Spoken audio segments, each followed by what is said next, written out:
Good evening, everybody, and welcome to the Matt Willson SFL Kickoff Show. I'm Mike Daggs. He's Gerald Smith behind the scenes. Our production crew, Cameron Irvine and Ron Haynes. Welcome to Week 9 of Season 24 in the Simulation Football League. Gerald, how are you doing tonight, man? It was a little bit of a late, I guess, arrival for maybe yours truly, or maybe it was you because you couldn't get dressed right because you're wearing Aztec gear. I am dressed perfectly tonight. No, just straight defied the dress code. That's okay. It's Aztecs night. You're a champion, so we can let it slide. Oh, yeah. I forgot almost. Listen, it's an exciting night. It did get started a half hour late, but there's a reason behind it. It's because we have a little bit of a different format to the show tonight. It's Week 9. Every team in the league is halfway through the season now, which means it's time for us to identify who we think are contenders and who we think might be pretenders. The pretenders, my favorite portion. Yeah, this is where Gerald makes all of his enemies from, is this show, is the Pretenders and Contenders show. So I'm looking forward to getting this started, but we will still go through some of our usual stuff, starting with a little bit of a recap of the previous week. Listen, last week was great. I don't care what anyone says. It started out with a lively conversation about Wheat Bix and Vegemite. I mean, what better way to start a week of SFL football than that? I think our producer, Cameron, was a little tired of hearing about it, but the viewers want what the viewers want, Gerald. We found out what Wheat Bix and Vegemite was. Yeah. And look, I say we found out what the container looks like, but I still have no idea what is inside the container. Nor do we want to know. No. Gerald or Jacob Clear keeps trying to, I don't know, convince me it's worth exploring. It's not. But anyhow, Sin City and LA kicked off the week for us last week. Game got a little lopsided. The commentary got a lot lopsided. It was an interesting week. We had 7 of the home teams winning last week, 4 of the away teams. So back to what we had seen in some previous weeks with that home field advantage, getting the best of some other teams. There were some teams that got some winning done on the road. Queen City keeping the Nashville Tempo winless. When they went into Nashville 26-20 in that one. Nashville's still not able to get a win. And that was actually one where I picked Queen City, and guess what? They came from behind win that one. They did. Tied it in regulation and won in overtime. There were a few picks this week that I thought, yes, I'm going to get it, and then you somehow came in and sniped it. Wait, it's not pick segment time yet. Just wait. There were some really great games down the stretch. The two final games of the week on Sunday night, Vancouver at Arizona and Washington at Charleston. Both of those games, just a field goal separated the winners and losers. Yeah, and what a way to end the week too, right? Yeah. We didn't start out the week just as good. The Vegemite and everything else stole the show. There were some lopsided ones throughout the week. Yeah, but the way the week ended was great. Yeah, it was fantastic. Vancouver and Arizona, that was probably my favorite of the two games. Going back and forth all game long. Arizona actually sneaking out the win in the end. They won that one 27-24. And, it was close. West Division battle doesn't get any better than those divisional rivalries. And Arizona not looking like the Arizona of some previous seasons. But, Vancouver came into that game 5-1. Arizona came into that game 2-3.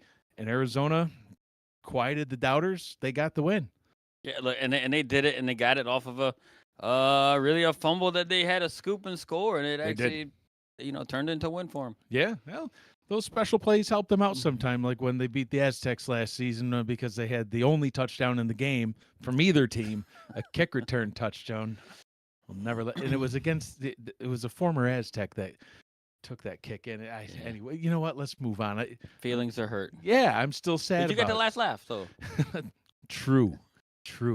So let's move on. Let's get into week 9. We've got a shorter week of games this week. There's only 7 on the docket because Albuquerque, Bossier City, Charleston, Denver, Florida, Fort Worth, Indianapolis, Los Angeles, Minnesota, Oklahoma City, and Vancouver all on a bye this week. As way too many teams got a break. I tell you. They did get a break. You know who didn't get a break? Baltimore and Arizona. We've got that game kicking off tonight, and that'll be at 8:30 p.m. Eastern time, 30 minutes later than normal. We're sorry, our show got in the way. But 5-2 Baltimore at 3-3 Arizona. We'll break that one down near the end of the show. Excited for that one. Looking forward to that one. And then coming up as soon as that game is done, we jump right into the next 2 games, and it is 2 great games. We've got the Mexico City Aztecs, which explains my altered dress code. My team is playing. Why aren't you wearing your Aztecs jersey? I got you. Because I'm not a part of the Aztecs. I got him number one fan, but I got my number one site. But anyway, Mexico City at DC Dragons, 4-2 at 4-2. It's sure to be a great one. Got a great crew on that one as well. We've got Chris Curtis and we've got Eric Vinson on analysis for that one. Should be great. Another great one, Sin City at Houston.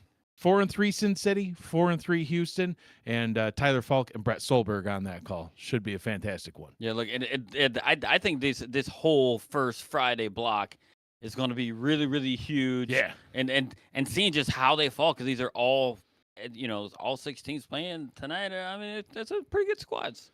Yeah, and there's the schedule for you so you can see it yourself. But Saturday, we've got a few games on Saturday as well.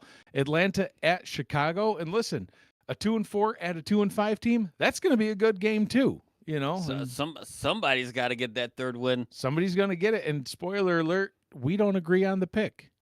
So yes, we'll have to get into that one it's a gonna little be real bit. interesting. Little teaser right there. So yeah, Colin and Rick Northrup on the call.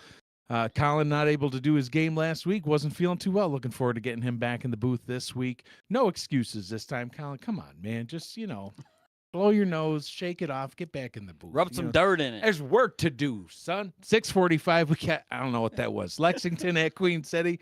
I apologize to the Northrups. 4-3 Lexington, 4-4 Queen City. So another game where you've got some evenly matched teams. Cameron Duty and Anthony Ellison on the call. Lexington just coming off a massive win. Queen City kind of eking out a win, but now Queen City back home. That one's going to be a good one. So another great set of games there. And then later on Saturday night, we've got Nashville at Pittsburgh. A couple teams not doing as great as they were hoping to do this season. Mark Lopez, DJ Kilgannon get the call. And we've got Carolina at Washington with Mike O'Neill and Anthony Ellison. It's going to be a great week of games. Pretty much every matchup is even, and I loved seeing that. Yeah. I think it's going to be, if we're going to see close games, this will be it this week. All right, we're going to jump right into our offensive and defensive player spotlights this week, and then we will get into our contenders and pretenders. So this week, the offensive player spotlight. Anybody who looked at that poll to see who the offensive player of the week could possibly be won't even see this name on it. This is one of those rare times where I looked at that poll and I said, no, Brett, you missed one. And I just had to go with somebody else that wasn't quite on that poll.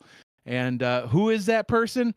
Listen, I know people are going to say I'm biased, and I know that I don't care. Mexico City wide receiver Noe Terrazas. That's my pick for the offensive player spotlight. Let's see that footage.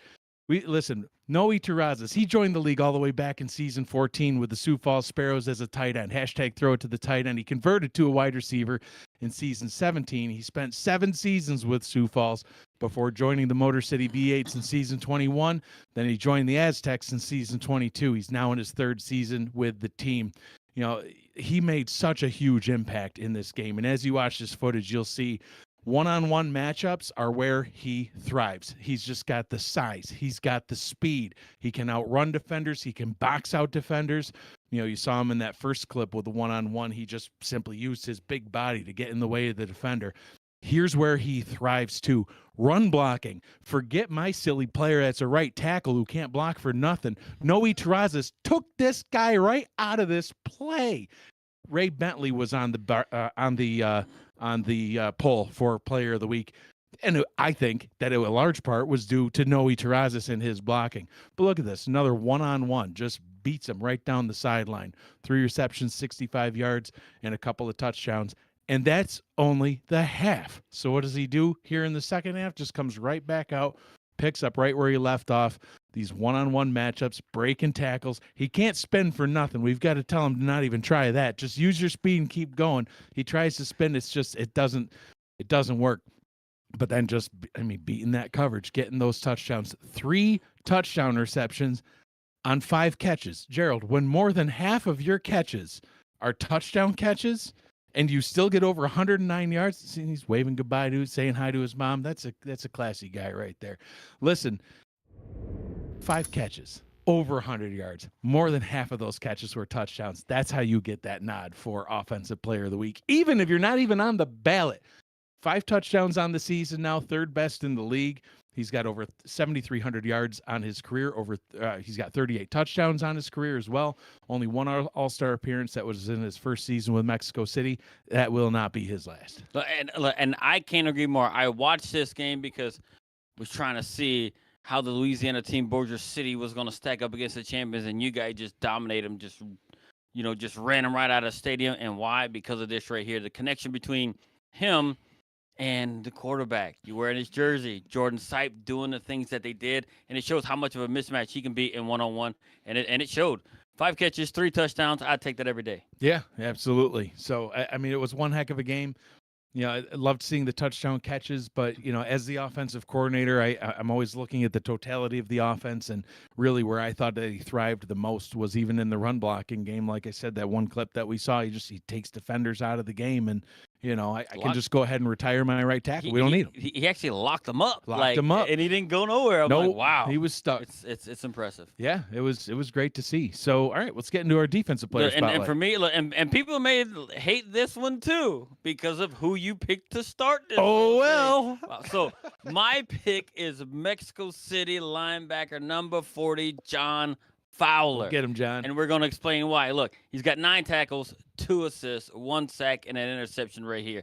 Now, and we're going to see right here why I picked it right here, because he has extremely quick play recognition, wastes no time right here. He's right up on the line right here, and what he does, comes right off the edge, covering the outside, holding his containment, but realize where it's going, and it's right in the middle. As you see right there, slowed it down. And again, right, very, very quick play recognition and acceleration to the ball.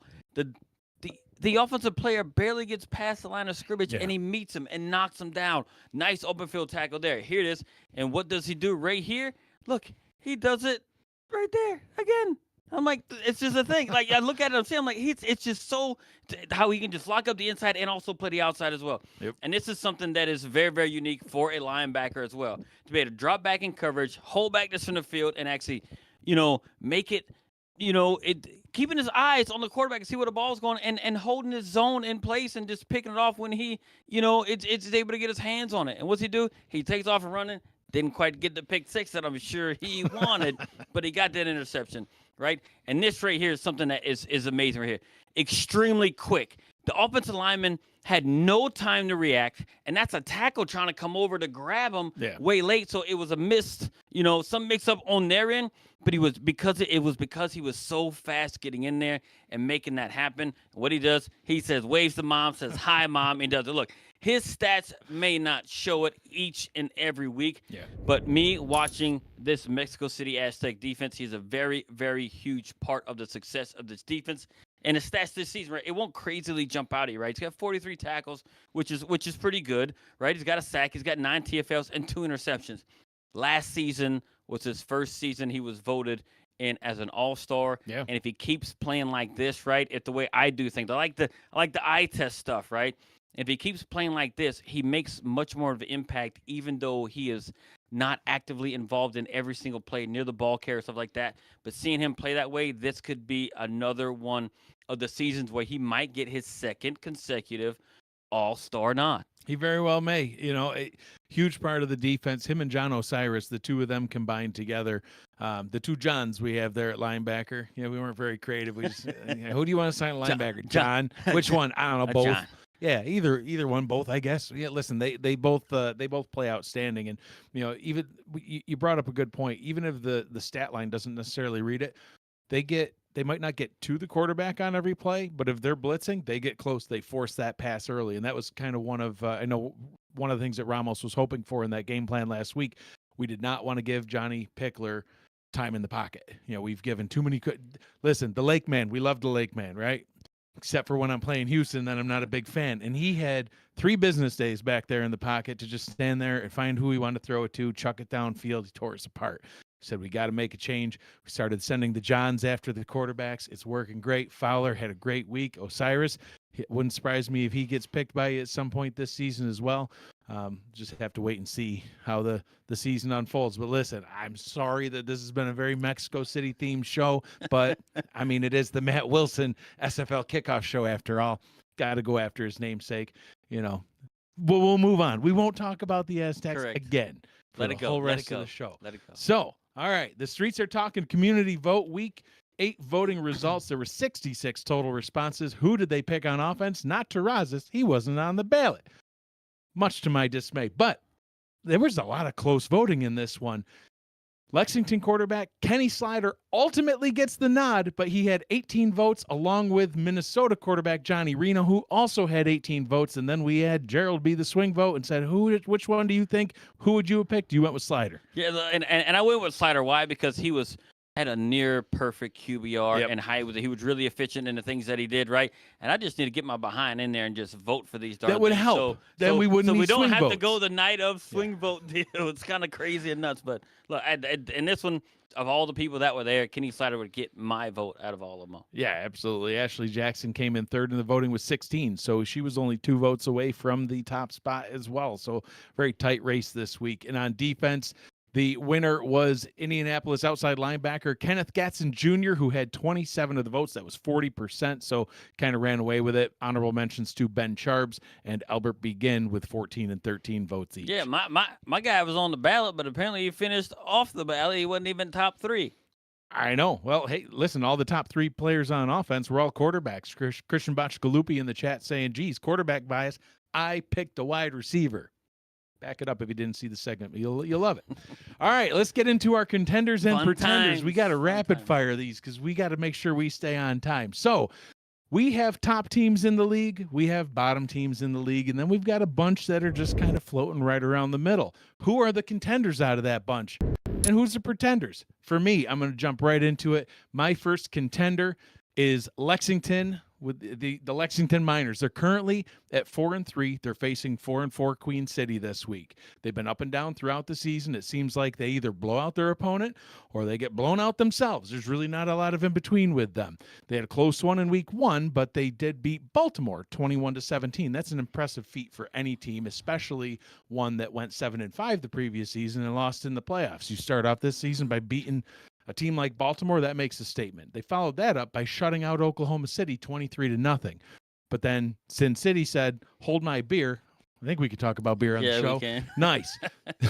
They destroyed them. They shut them out 34-0. So Lexington does a shutout, then gets shut out. The next week, Lexington crushed Denver 35-13. Up and down they go. Couple of losses would follow, including a close one to Pittsburgh, a team they really, in my opinion, should have beat at home. And then they hosted Florida, and whether they're struggling this season or not, they're still Florida. They crushed Florida 41-10. So they're on quite the roller coaster ride, but I think that they will get this roller coaster ride figured out. I think they get settled in. They've got a tough remaining schedule. They're at D.C. They host Mexico City. Oops, said we weren't going to talk about them again. I'll move on. They also host Vancouver. But they also have Nashville, who's winless. So I think they'll get that one. And if they can win just 2 of those other 3 games, they'll end at 7-5. I think they've got a shot. You know, they're number 3 in their division right now, number 9 in points allowed, number 8 in strength of victory. They've got some things going for them. Yeah, look, and look, they were my pretender last season. Proved to me that they were a contender, and what do? They're continuing to do a similar thing this season. All right, who's your first pretender? So my pretender, make your enemies. All of these, in my opinion, were kind of a no-brainer for me, and it's the Bossier City Steamers, who sit at 4-3. 4 of their wins were against teams with a combined record of 8-22. Yep. So Nashville, who they beat, has no wins. Pittsburgh has 2. Queen City is the best team they beat, who have 4 wins, and they beat the LA team, who only has 2. Yep. Their losses are against teams that are, pretty good right now. The defending champs of Mexico City, the Albuquerque Adams, they got beat pretty handily, and then they lost to a team which I don't think is very good, in the Indianapolis Ramblers, who are 3-4. Their remaining schedule, what they have left, is Fort Worth, who sits at 4-3. Then Minnesota at 5-2. Vancouver at 5-2. Washington at 5-1. Houston at 4-3. They might not win again. See, and this is the thing, like for them, it's such a tough road, and it shows that they have not played well against teams with a very good record. But they are 3-1 at home. But then on the flip side, they're 1-3 on the road, right? So look, they're QB1. Johnny Picker has 15 interceptions. He leads the league. The defense doesn't take the ball away particularly well. They are -6 in turnover differential. The run defense is in the bottom half of the league as well. So that doesn't help them at all. Similar to to what I said. A pretender last season. They just don't pass the eye test. That's what I said last season. Yep. They don't pass the eye test. I know they sit at 4-3. They don't pass the eye test for me. They just don't. They just don't look sharp when playing the top tier teams, and you have to.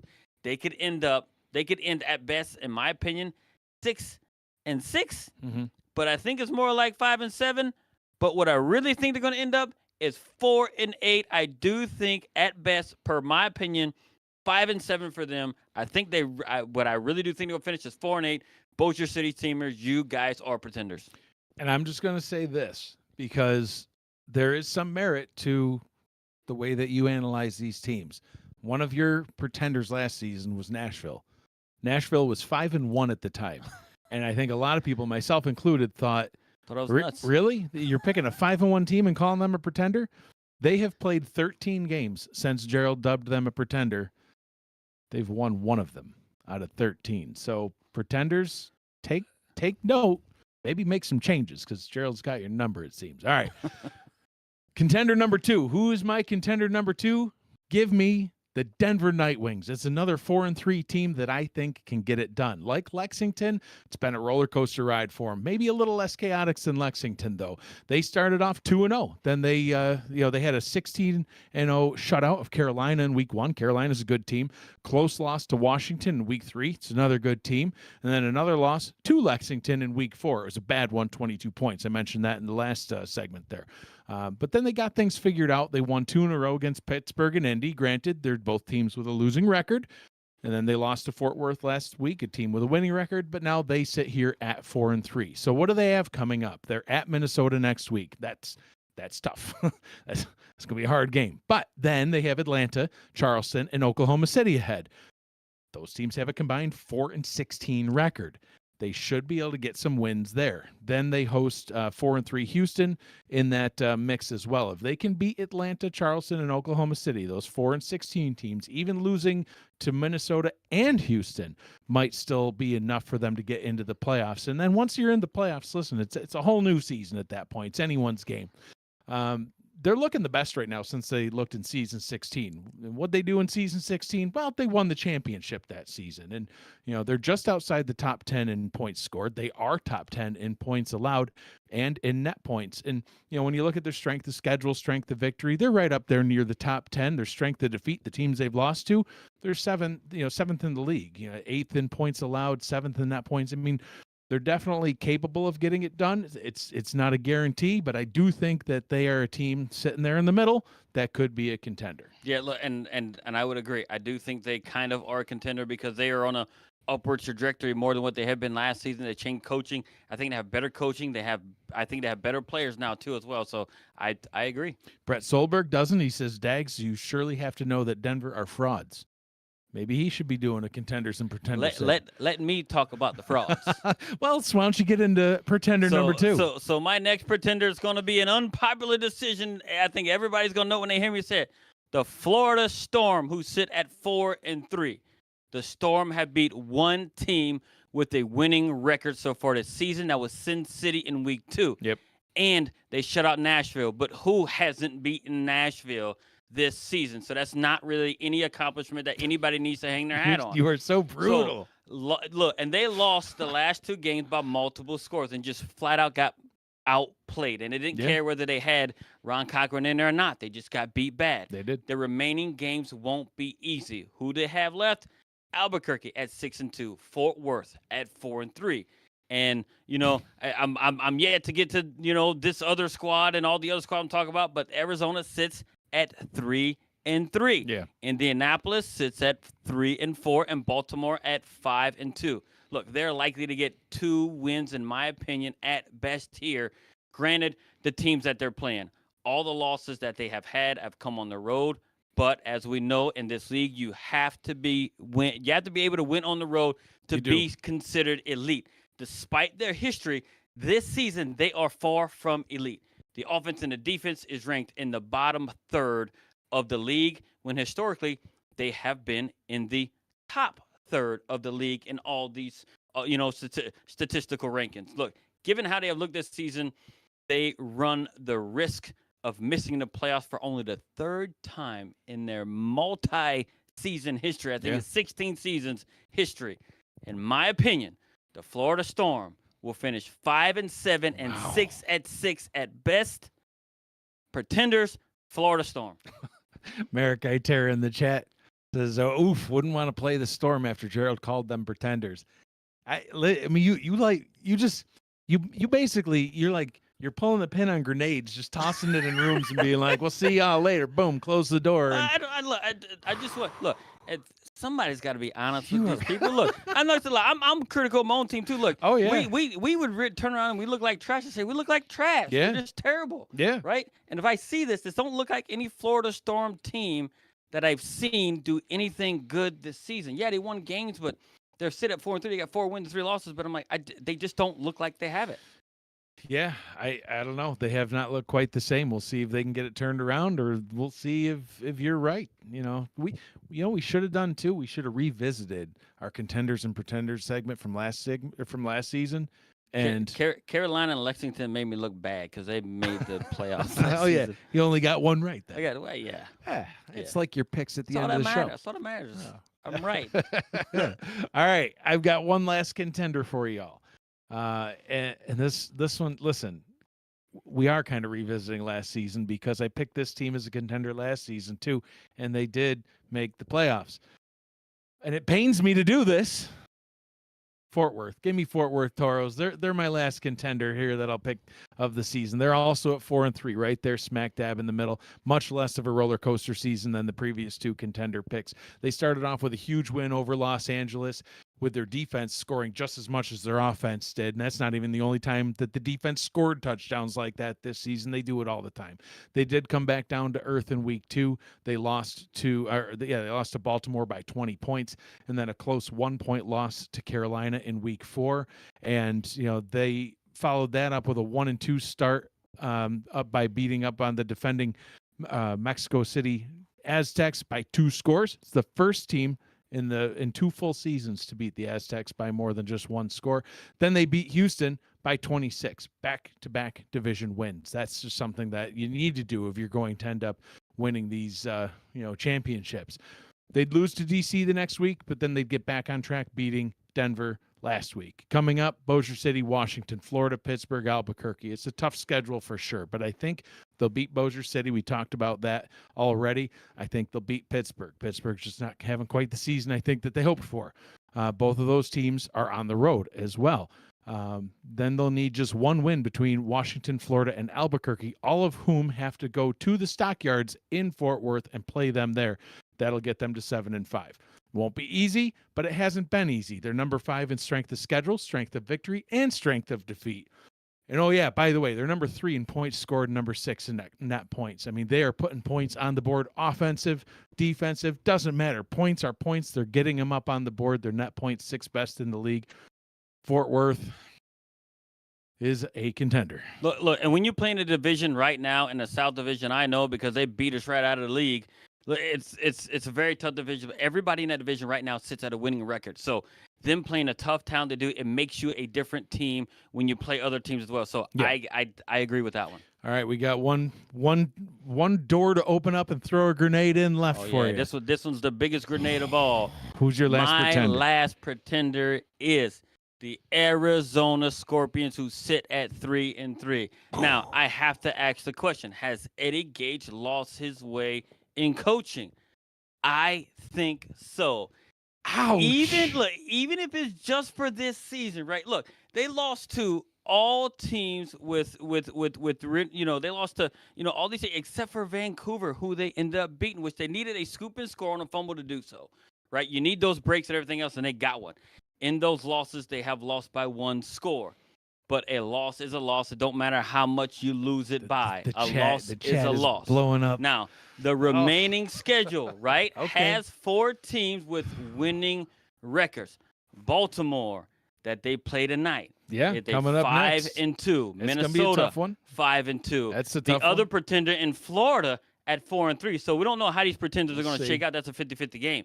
So, and then you have Mexico City at the end of the season. Those are the teams would sit with a winning record right now. That's a tough that remaining. they have to play. I think that's the most right, difficult right. remaining And this schedule. is 5 out of the last 6 games that they Yeah. have. So look, they're not a bad team. I'm not saying they are a bad team. They're not. They just haven't had the offensive and defensive output this season that they have in leagues past, right? Typically, league past, it puts them in the elite type status, and it showed. It just has not showed. Look, You're not wrong. in my opinion, they don't have the it factor this season that they've had in the past. It has seemingly, just like my hair, has left. And just like Eddie Gage's chance at a pick 6, they just don't have it this season. It's not going to happen. The it factor receded and retired. Yeah, and just like Eddie's Gage's chances at a pick 6, we all that, know that was we've the all seen retirement part. Yeah. Yeah, so that's what I'm saying. So now, Arizona, right? I think you are going to finish 5-7, and I think you'll be very fortunate if you get to 6-6. You, my friends, I love you, Eddie. But you are pretenders. Oh, it shows. Yeah, the love is just exuding into the air. It's Hey, listen, Eddie. The opinions stated on this show are not official opinions of the league. I'll take it. They're his and his alone. Wow, I mean, it's one thing to say, yeah, the team's not doing good. It's a whole nother one. You're just like, you know what, Eddie, you lost your way. Yes, I mean, it shows. They just haven't had the it factor and they've been elite, and I don't understand why it is the way it is. It just isn't happening. It's just not gelling together. Yeah. And look, and their run game isn't good, and Ashley Jackson isn't doing good, which we'll get into a little bit later. It wasn't the next. Yeah, well, we're gonna break down that game now. We'll get into Arizona in some more detail, and also at this season's upcoming convention this summer, there will be a live boxing match between Eddie Gage and Gerald Smith right on the rooftop, right next to the pool. Loser will fall in. I may die. Well, probably. Please super chat for my future funeral. Good. All right, let's get into our game. We've got to break down this game. We've only got 13 minutes till kickoff. So Baltimore at Arizona coming up next. Half of the season in the books. Now neither team is really, like we've been talking about, shown a clear picture of who they are going to be here in the second half. Baltimore, sure, they're 5-2. I think everybody would expect Baltimore to be 5-2. But let's look at their last 3 wins. 2-5 Chicago, 4-4 Queen City, 2-6 Los Angeles. They have beaten Minnesota and Fort Worth as well, but they lost to 2-5 Pittsburgh and 4-3 Lexington. I know I just said Lexington's a contender, but that's part of the reason why, is because they were able to beat Baltimore. Similarly, Arizona at 3-3, I certainly expected them to be better than they are here, but they just did beat Vancouver, who was 5-2. It was an impressive win. Their other 2 wins are against 2-5 Pittsburgh and 0-7 Nashville. Losses, all to teams with. Their losses are all to teams with winning records: Carolina, Sin City, and Washington. Right. So Arizona, they've been 3-3 now 6 times in their 11-season history. 3 times it ended with them having a losing record, like you're expecting. Once they had a 500 record, although once they did have a winning record and make it all the way to the semifinals. So they can still turn it around. They have in the past. What will it be this season? The road ahead for these teams is similar. Each faces a winless team after this one, and then they have teams with winning records the entire rest of the way, except Arizona also is at Los Angeles. A game like the one tonight, this could be a big defining moment for these teams this season. Arizona's defense has been good at preventing points. They're 4th best in the league, but they struggle to get points on the board. Baltimore, meanwhile, they've had a very stingy defense, number 6 overall, but they do score points. 4th best in the league. Break this one down for us. Start with Baltimore. And this is the Vultures are running like the machine that we have always seen over the last 13 seasons, which includes 13 straight playoff appearances. They have never missed the playoffs since they've been the Baltimore Vultures. It's annoying. Yeah, and it's crazy. I get tired of seeing on the research sheet all green with playoff markings, right, with all these winning records. They're on their way again. They're top 6 across all offensive categories. Quarterback Jack Wigmore has been one of the best in the SFL this season. He's 4th in passing, along with number 2 in touchdown passes as well. Yeah. And who's he doing it to? He's doing it by throwing to tight end Benji Madsen, who is having respect a career-type season as a tight end. And he is 5th in catches in on the season in the league, along with being 3rd in touchdown receptions as well. which is better than their number one wide receiver. And everybody knows this name, Ivory Irvin, right? He's typically, running these things in there and catching everything on the move. His stats are better than his, with the exception of the receiving yardage. And we know Ivory Irvin is no slouch. The run game has been great, led by Warren Murray, who was 4th in the league in rushing as well.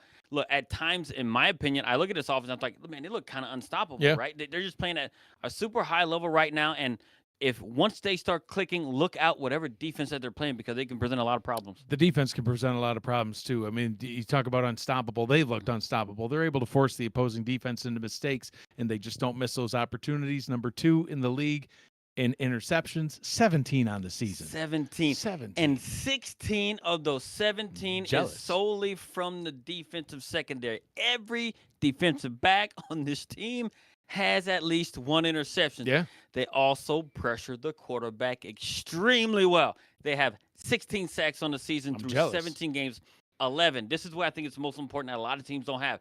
11 of that 16 have come from the front 4, and it's led by defensive tackle Ralph Leopold, who leads this unit with 6 sacks from this defensive tackle position.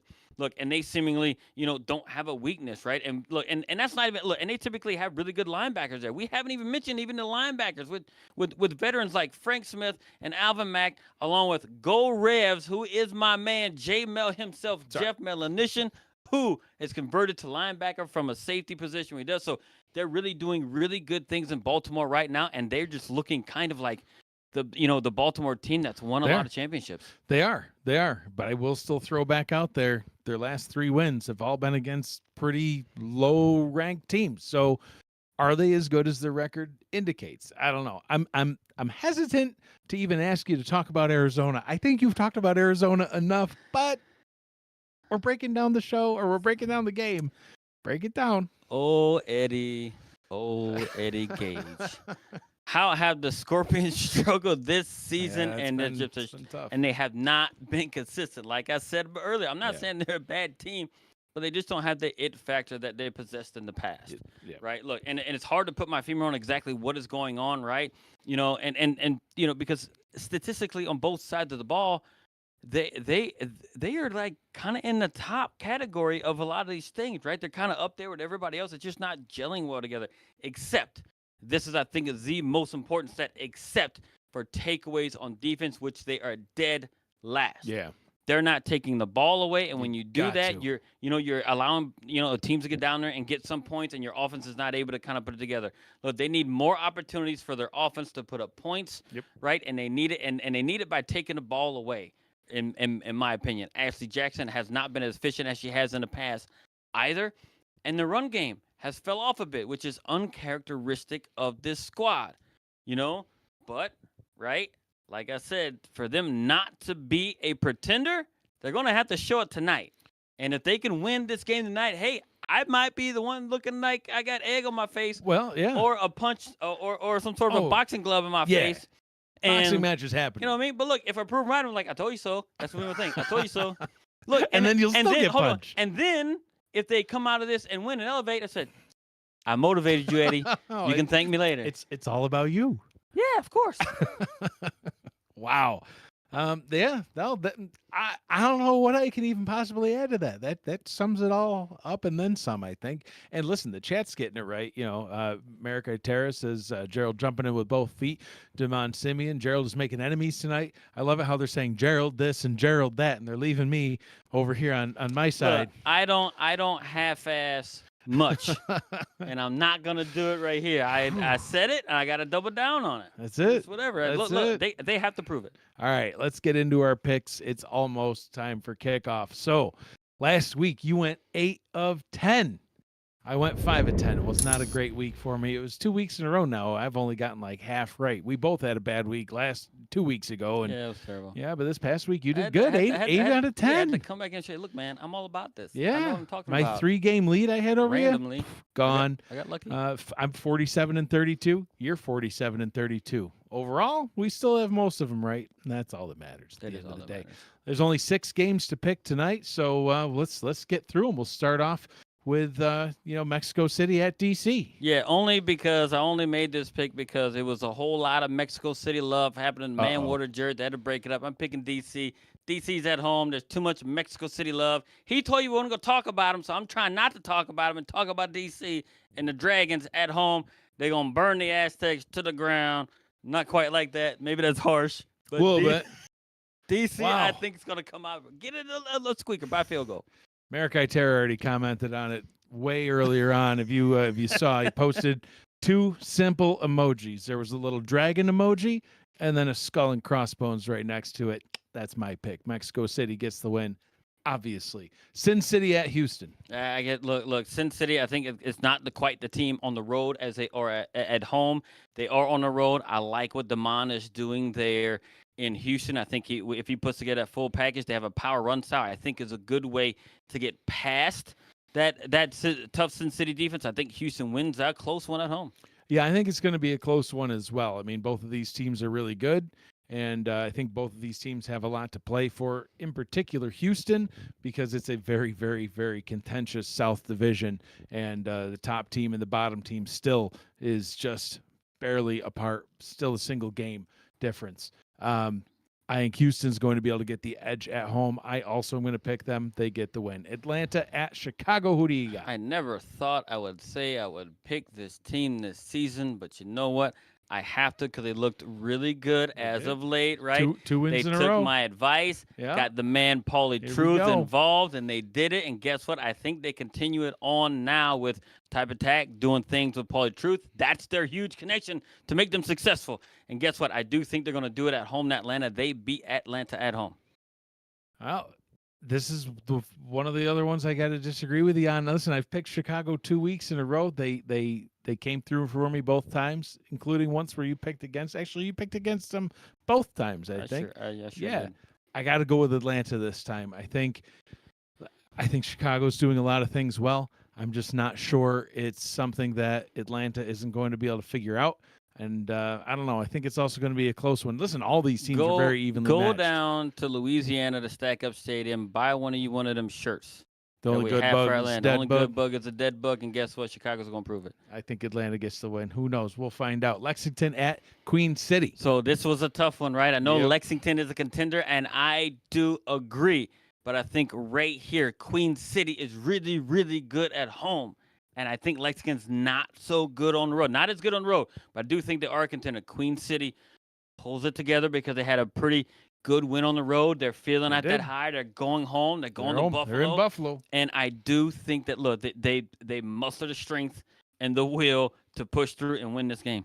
I so badly want to pick Buffalo. I really, really do. I always want to pick Queen City if I can, and I haven't picked them several weeks in a row. And it did cost me this last week that I didn't pick them. So am I going to pick them at home this week? Still no. Sorry, Buffalo. Maybe some other time. I got to go with Lexington. They just looked too good. I know Florida's been struggling this season, but good Lord, they just absolutely stomped them. Wasn't even close. And I think this will be a closer game than that one was, but I do think Lexington will get the win. Winless Nashville at 2-5 Pittsburgh. I do think right here, if there's a game to win at this stage in the season, can possibly be Nashville over Pittsburgh. But I don't think they've shown me anything that tells me that they can go into Pittsburgh and beat Pittsburgh. Pittsburgh is a different team at home, much like a lot of these teams playing at home. Every team's different at home, right? They play different at home. They play a little bit more inspired.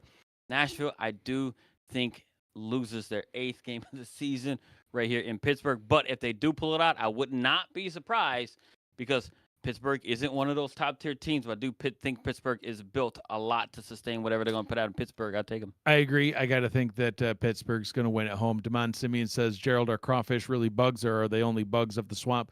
They are legitimately bugs. You can Google it. They're bugs. He likes eating bugs. It's a crustacean. I eat them all day. It's a bug. Carolina at Washington. I'm going to take Washington because I just think Carolina can't win on the road like they should. Washington plays a little bit better at home, Washington. Yeah, I'm going to go with Washington as well. I think that's just the team to beat right now. Last week I picked against them and I said I don't think that team's as good as their record shows, and they said yes we are, and they proved me wrong. I'm not going to bet against them twice. Fool me once, shame on you, fool me twice, shame on me. No, we're not going there. I think Washington gets the win. Listen, that's all the time that we have here, but we've got Baltimore at Arizona coming up right now, and then Mexico City at DC, Sin City at Houston later tonight. It's a great night of football. Week 9 just seconds away. Don't go anywhere. We'll see you on the field.